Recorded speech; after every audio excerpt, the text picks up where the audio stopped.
¿Ok? En la siguiente parte vamos a ver corrientes historiográficas. Voy a explicarles qué es esto de historiográfico. Y vamos a hacer un repaso también de esto.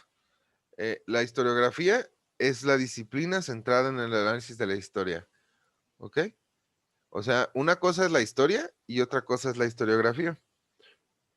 La historiografía se dedica a estudiar el ordenamiento de los acontecimientos en las narraciones de la historia, analizando su estructura lógica y sus vínculos de causa y efecto.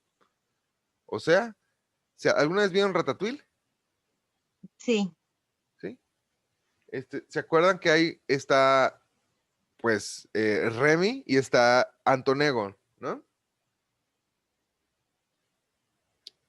Digamos que la historia es Remy y Linguini y la historiografía es Antonego. Es quien estudia lo que otros hacen, ¿ok? Hace un análisis de cómo se cuenta la historia. Vamos a ir viendo otra comparación. La ciencia, la historia, esta es la definición que vamos a encontrar en el examen y que vamos a ver, más allá de las otras que les di para tratar de como que entendiéramos como el concepto de historia como ciencia social. La historia es una ciencia social que estudia el pasado para ayudar a comprender el presente. Así es como lo vamos a entender en el examen.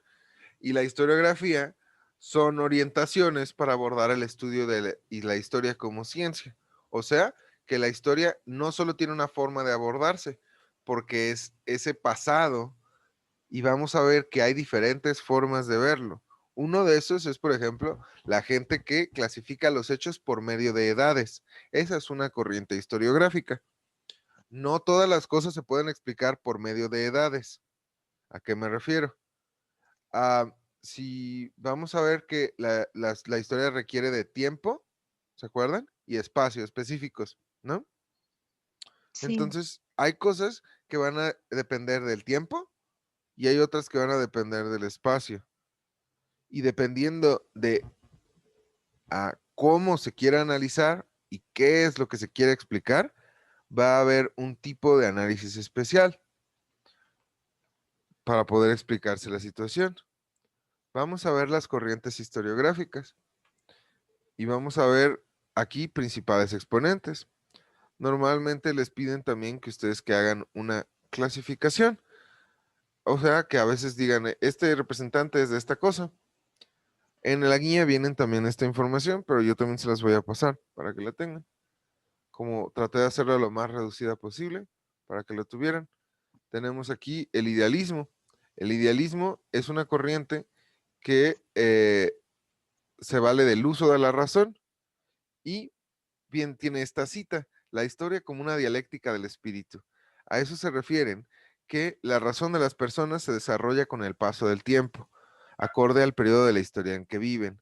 O sea, que si nosotros vivimos en el siglo XXI, el paso del tiempo que llegó antes de nosotros, o sea, todas las cosas que estuvieron antes y todo lo que va a pasar después, es lo que influencia cómo pensamos lo que influencia cómo pensamos. No pensamos de acuerdo al tiempo en el que vivimos. No podemos pensar de una manera diferente al momento en que vivimos. Esto es lo que piensan los idealistas sobre la historia. Y la historia es este diálogo del espíritu con el tiempo. Estos representantes van a ser Platón, que es este señor aquí, es Descartes o Descartes, que es este señor de acá, Hegel y Kant. Nomás es importante conocer los representantes y lo que se trata más o menos, porque a veces pues les van a pedir pues que digan qué autores de qué cosa, ¿ok? Les voy a hacer una tablita después y también vamos a tener un repaso de eso, pero es importante reconocerlo de esa manera. También tenemos el positivismo, que busca enriquecer la historia con el dato exacto y investigar detalladamente los hechos. El positivismo trata de tener como datos duros y específicos sobre cosas para poder así hacer una narración del tiempo. Su representante es Augusto Comte o Comte, como lo puedan recordar. No van a ser tantos autores. También tenemos el materialismo histórico. El materialismo histórico habla que el factor económico es determinante en la historia. O sea, que depende de cuánto dinero tenga una persona o cuánto dinero tenga una sociedad o cómo se mueva, distribuya y se mueve el dinero, es lo que determina cómo ocurre la historia y considera la historia como una lucha de clases, de la lucha de clases. Este concepto de la lucha de clases lo vamos a ver después, pero es importante que lo entendamos. La lucha de clases es este concepto que introdujo Karl Marx, que habla que la gente, que si vemos como una pirámide social, la gente de arriba, o sea, la gente más rica que tiene más capital, es la que domina a la gente que vive en una clase inferior, o sea, en una clase que tiene menos capital. Y la lucha es que, por ejemplo, esto es súper claro y nos pasa a todos en el trabajo, que es, y a lo mejor esto les ayuda a entenderlo un poquito mejor, todos los empleadores, o sea, los patrones, quieren que sus trabajadores trabajen lo más posible por la menor cantidad de dinero, ¿no? O sea, si puedo hacer que trabajes más por menos dinero, eso es lo que quiere el empleador. Y todos los empleados lo que quieren es trabajar el menor tiempo posible por la mayor cantidad de dinero.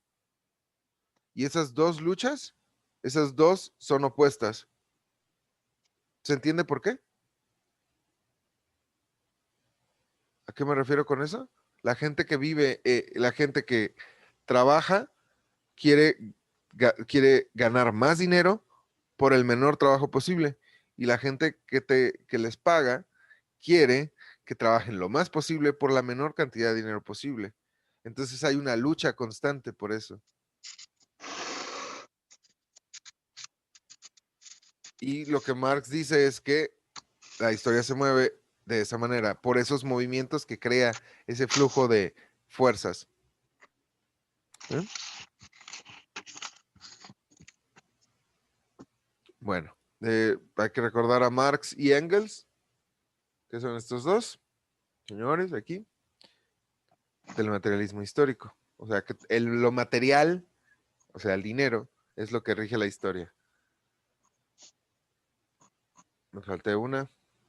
Luego tenemos el estructuralismo, que es una corriente del siglo XX, o sea, de los 1900, que busca formular leyes para interpretar la historia. O sea, que la historia funcione también con leyes como la ley de la gravedad o la ley de la gravitación universal, que haya una forma de determinar por medio de leyes, de cosas que se vayan a cumplir el 100% de las veces, la historia, la interpretación de la historia. ¿Cómo interpretar la historia? No que la historia vaya a ocurrir como de forma así, sino que vaya a haber leyes para interpretarla. Y es Levi Strauss. Se pueden acordar de los jeans, de los Levi's, por ejemplo. También tenemos el historicismo, que es el suceso histórico es único e irrepetible. Lo que en algún momento les decía, la historia no se repite, porque ocurre en diferentes lugares y en diferente tiempo. También establecen valores que resultan de la evolución histórica. Lo que pasó antes y lo que pasó ahora van a estar lo que pasó ahora va a estar influenciado por lo que pasó antes. Y vamos a ver a Leopold Van Rank y a Benedetto Cross, que van a ser los representantes de aquí. Hay que aprendernos los nombres, que son más o menos. Eso es una cuestión importante para esto. También vamos a ver la escuela de los anales, que es el último de los que vamos a ver, que dice que el espacio geográfico importa, es decir, el clima, los accidentes geográficos afectan los hechos históricos.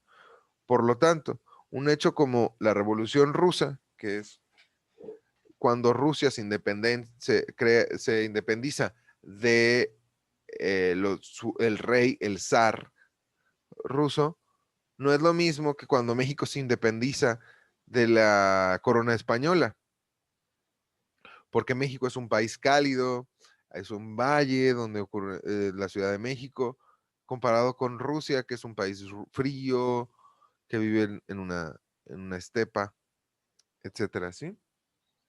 También habla sobre, resalta Fernán Brodel, que es el señor que está acá, resalta la importancia de la estructura social.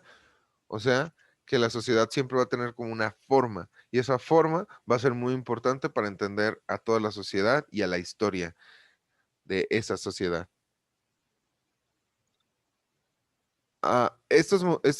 Vamos a, estos momentos hay que entenderlos nada más como una forma de interpretar la historia, y hay que vamos a tratar de recordar los nombres. Les recomendaría hacer un mapita, como de así, idealismo y los autores, Escuela de los Anales, historicismo, etcétera, para que lo puedan hacer. ¿Dudas sobre esto?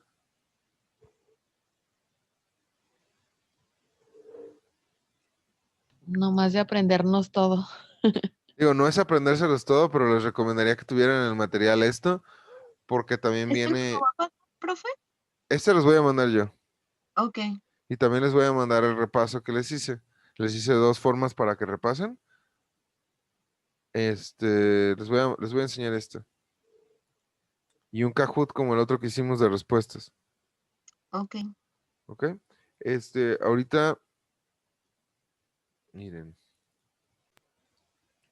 aquí pueden poner corrientes históricos sociales.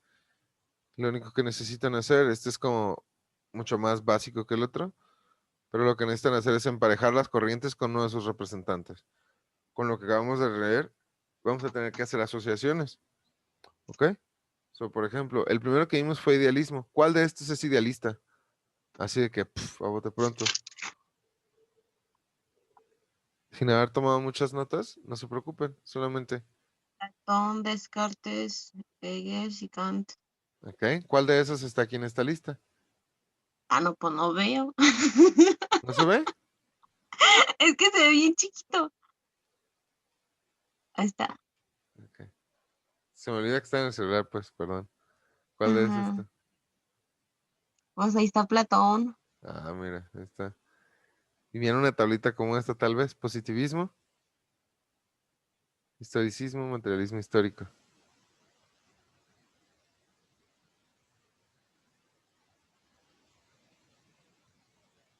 ¿Sabe qué me faltó? Anotar todos los representantes y así. Y no anoté del positivismo ni del materialismo. Ok. Acuérdense también lo del materialismo histórico. Es la lana en la Ah, historia. ¿Ok? ¿Cuál de estos es la lana? Marx. ¿Ok? Acordarnos de Marx. Marx es el que inició las ideas del comunismo. Entonces eso les puede dar otra idea. El positivismo, el estructuralismo. ¿Se acuerdan de los jeans? sí. ¿Cuál es el de los jeans? Levi. Levi Strauss, ¿no? Ajá. Ok, entonces ya tenemos ese. Tenemos a Augusto Comte, Leopoldo Van Rank, como el burro Van Rank, y Fernán Brudel. ¿Cuál de estos? Historicismo, positivismo y escuela de los anales son los que nos faltan. Les voy a ayudar. El positivismo es a gusto. Está a gusto. ¿Ok? Y el historicismo, Von Rank. Y la escuela de los anales va a ser Brudel. ¿Ok? Vamos a tener este como diagramita sobre quién es quién. Normalmente en la guía también vienen, ¿cómo se llama? Vienen estos, pero vienen como en una tablita mucho menos, una tablita más explicada, ¿va? Con más información. Pero sí es importante que reconozcamos como así a los representantes, porque a lo mejor, pues, es probable que se los vayan a preguntar, ¿vale? Ajá. Aparte de eso, eh, entonces ahorita lo que vimos fue las corrientes historiográficas. Ahora vamos a ver otra cosa diferente que vamos a ver. Vamos a ver otro hecho histórico que ocurrió y vamos a ubicar en qué edad y desde qué perspectivas lo estamos viendo, ¿ok? Ahorita yo les voy a ayudar para eso, con ayuda de esta fotito que tenemos aquí, ¿vale? La revolución industrial entonces es un periodo que ocurre en qué edad de las que Mil, vimos. 1700, no sé qué, a 1840. Ok, en las edades que vimos ahorita, edad antigua, Ah, media, moderna, contemporánea. ¿Cuál de estas está? Contemporánea. En la contemporánea, exacto. Es en la edad contemporánea donde vamos a ver esto. La revolución industrial aparece el capitalismo. Y después vamos a ver que del capitalismo, de la idea del capitalismo es donde Karl Marx y de esta situación es de donde surgen las ideas sobre el comunismo, que es lo que vamos a ver la siguiente clase. Vamos a ver estos sistemas de organización económica y social que proponen diferentes tratamientos sobre los problemas que tenemos como sociedad, ¿ok? Lo que hay que recordar importante de la revolución industrial, vamos a hacerlo así como, si ya lo hicieron en 7 minutos, vamos a tratar de hacerlo así. Vamos a ver el aumento de la calidad de vida de las personas, el aumento de la producción debido a la máquina de vapor y después al ferrocarril, y el surgimiento de una clase social trabaja y una clase social que eh, emplea personas. ¿Ok? Todo esto va a ser muy importante entenderlo porque eh, cuando se nos pregunta sobre qué es la revolución industrial, hay que saber distinguir este gran paso de la humanidad hacia lo que conocemos ahora y como ellos llevamos. La segunda revolución industrial lo que se refiere es este proceso del Internet y de la automatización en el que estamos viviendo. ¿Ok? Entonces, este proceso también ha llevado a que la gente pase de vivir 50 años como en la revolución industrial en el siglo XIX hasta que la gente vive 70 sin problema, 80 sin problema. Y donde nosotros estamos teniendo clases por medio de Internet, hay gente que trabaja sin necesidad de nada más que una computadora. Y vamos a ir viendo cómo también esta etapa de la historia donde vivimos nosotros es un gran crecimiento comparable con el de la revolución industrial en el siglo XIX. ¿Alguna duda que les cause como todo este diagrama extraño?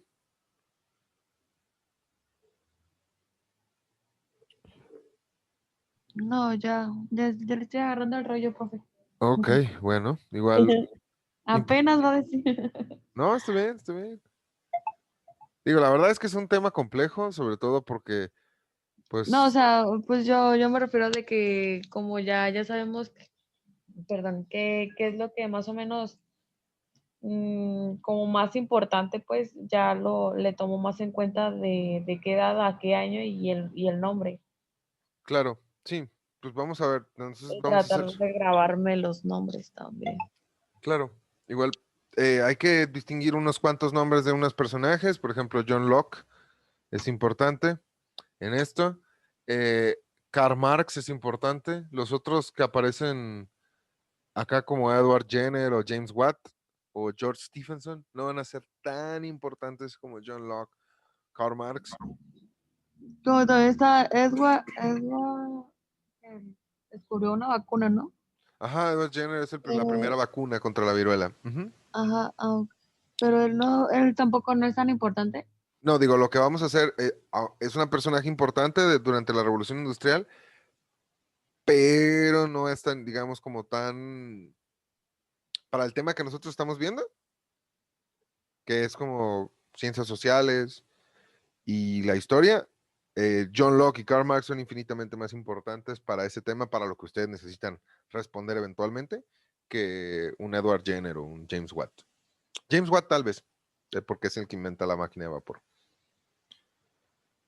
Entonces vamos a hacer nada más una breve recapitulación antes de terminar el día de hoy. Lo que vimos fue que hay 5 edades, ¿no? ¿Cuáles son las 5 edades de la historia que vimos?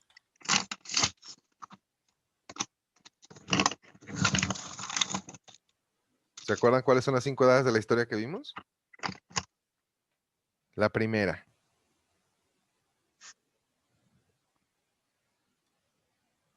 La prehistoria. Ajá, vimos la prehistoria.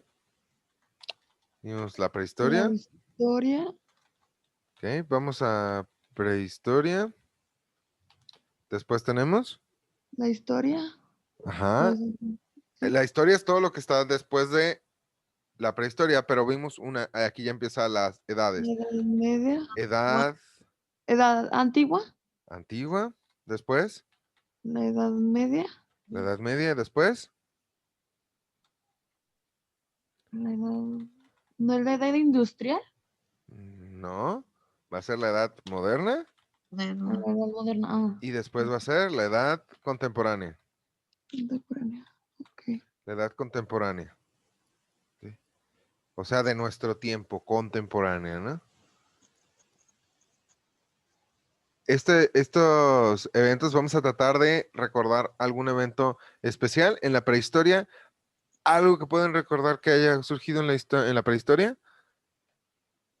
1, 2, 3 eventos que se les ocurran. Recuerden que son un montón de años. O al menos en qué termina. La prehistoria creo que era cuando empezó a salir lo del escrito. ¿Ok? Ajá.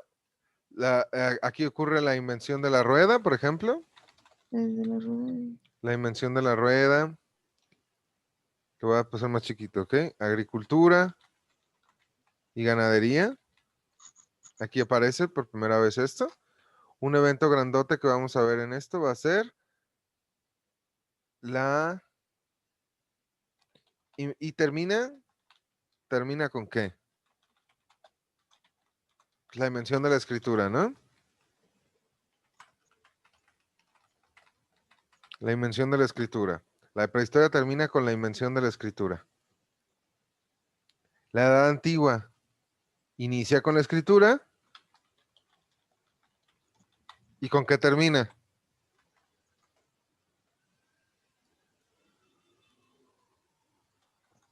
¿Con qué termina? ¿Se acuerdan? O ni idea. no me acuerdo. Ok, muy bien, no se preocupen. Ok.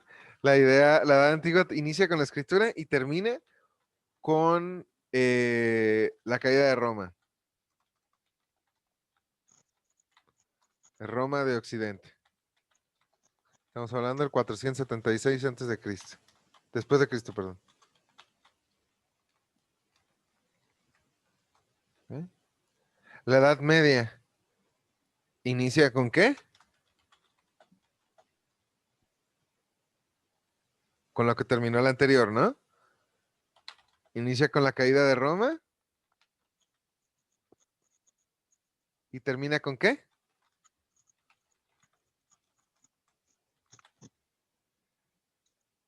Con el descubrimiento de América.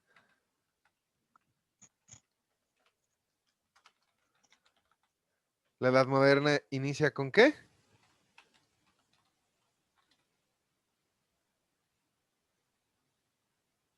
Con el descubrimiento de América. ¿Y termina con qué?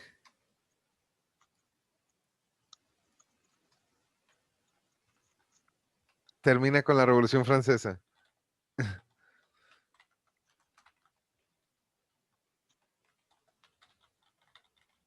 Termina con la Revolución Francesa. La Edad Contemporánea inicia con la Revolución Francesa.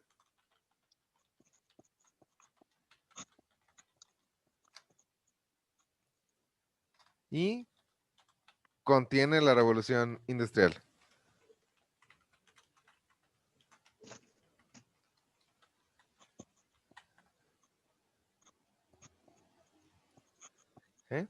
Les voy a poner un par de fechas aquí para que lo tengan este mapita así. La prehistoria va del 2000, 2.500.000 años antes de Cristo. 500.000 antes de Cristo.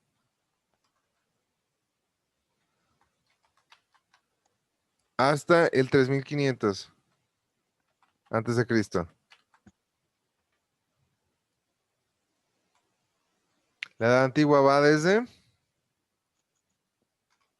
el 3.500 años antes de Cristo hasta el 476 después de Cristo.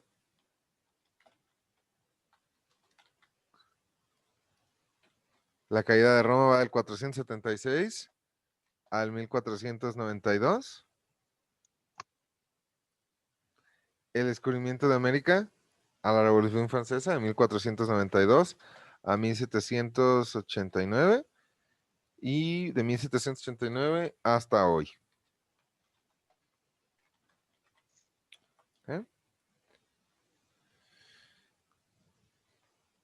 Eso es todo lo que vimos en la clase de hoy. ¿Ok? Es importante tener como una idea de, por ejemplo, de qué información es importante para ustedes ahorita, porque sí hay mucha información. O sea, podríamos tener una clase completa de la Edad Antigua, varias. En la universidad yo tuve 2 clases sobre la Edad Media. Entonces tenemos estas medidas de tiempo que vamos a utilizar como para hablar de esto. Lustro, década, siglo, que son 5 años, 10 años, 100 años y 1000 años, ¿vale? Estos son importantes porque en la historia vamos a utilizarlos para hablar sobre diferentes cosas. ¿Cómo vamos a leer los siglos? Los siglos se leen como de esta manera. Vamos a ver como, por ejemplo, siglo XVIII, ¿no? Ujú. Vamos a ver siglo XVIII así. Normalmente esto tiene una abreviatura que es S así, ¿vale? Esta es la abreviatura común. ¿Cuál es el siglo XVIII? Tenemos que entender que el siglo XVIII serían el 1700. Los 1700. ¿Por qué los 1700? Porque, digamos, una regla que vale la pena como recordar con esto de la numeración es que los siglos, digamos que si aquí dice 18, tenemos que restarle 1 para recordar qué año es. ¿Ok? Entonces, si les preguntan, por ejemplo, con la información que vimos, no porque vaya a venir en el examen tal cual, sino, por ejemplo, si ustedes quieren recordar, ¿en qué siglo es el 2017? ¿En qué siglo es el 2017? ¿Ah? Si el 1700 es en el siglo XVIII, ¿en qué siglo es el 2017? En el 21, En el 21, ¿verdad? sí. Entonces, tenemos el 21 así. Lo mismo si yo les pidiera, por ejemplo, algo ya más cercano a lo que estamos viendo. Si les dijera, ¿en qué siglo fue el descubrimiento de América? Y yo sé que el descubrimiento de América fue en 1492. ¿En qué siglo fue esto? En el siglo XV. Exacto. Siglo XV. En el siglo XV fue el descubrimiento de América. ¿Vale? Entonces es importante que recordemos cómo funciona el sistema de los siglos. También cuando decimos antes y después de Cristo, vamos a verlo como la primera en minúsculas y la segunda en mayúscula. Antes de Cristo y después de Cristo. Esto también es importante que recordemos, ¿vale? Porque también podemos ver cosas como siglo V antes de Cristo. Por ejemplo, podemos ver algo así y va a ser muy común que lo veamos como siglo V antes de Cristo. Y hay que recordar que, pues, entonces, si estamos hablando del siglo V antes de Cristo, ¿qué año sería? Ay, se me fue, profe. Si tenemos que restarle 1 o, Ujú. 100, o si estamos en el 5, en el siglo V, ¿qué año sería? Un siglo son 100 años. El siglo V y menos 1, acuérdense. ¿Cuál sería? Si el siglo XVIII es el 1700 y el siglo XV es el 1400, ¿el siglo V cuál sería? En el 401 al 500. Ajá, en el 400. En el 400 antes de Cristo. Sí, es el 400 antes de Cristo. ¿Ok? Esto es importante también que lo conozcamos para que vayamos pudiendo leer como la información que vayamos viendo. Eh, Muy bien. Entonces, si hablamos como de siglos, la edad antigua va del siglo 36 antes de Cristo al siglo V después de Cristo. La edad media va del siglo V al siglo XV y la edad moderna va del siglo XV al siglo XVIII. Y la edad moderna, la edad contemporánea, perdón, va del siglo XVIII al XXI.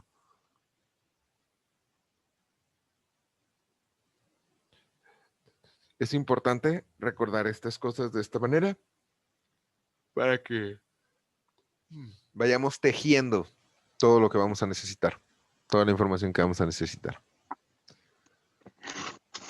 ¿Ok? Les voy a mandar el otro repaso para que puedan hacerlo. Estos videitos que vimos y otros más para que repasen, si pueden, para el viernes. Va.